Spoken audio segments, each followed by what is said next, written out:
With the passage of Vikshit Bharat Guarantee for Rozgar and Ajivika Mission Bill 2025, the erstwhile Manrega program has underwent numerous changes.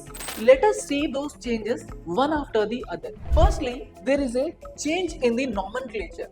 While the erstwhile act is called Mahatma Gandhi National Rural Employment Guarantee Program or Manrega, the present act is being called Vikshit Bharat G Ramji Act. Second, under the Manrega scheme, there were only 100 guaranteed work days. But under the present act, we have 125 guaranteed work days. Third, the funding pattern erstwhile used to be borne entirely by the central government. But now it should be borne by the center and state under 60-40 ratio for normal states and 90-10 ratio for northeast and hilly states. Fourthly, under the Manrega Act, there were no specific focus areas.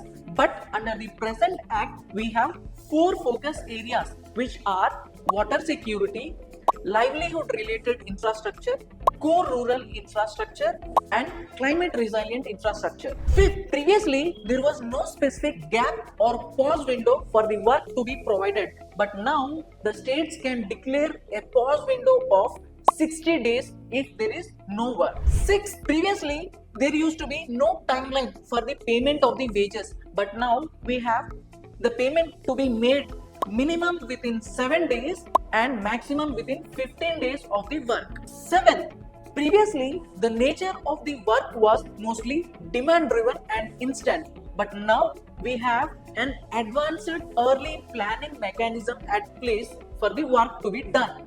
8. Under the Manrega scheme, Gram Panchayats would be planning considering only the local issues. But now, under Vikshit Bharat G Ramji Act, the Gram Panchayats has to consider the district, state and national targets of Vikshit Bharat and plan accordingly.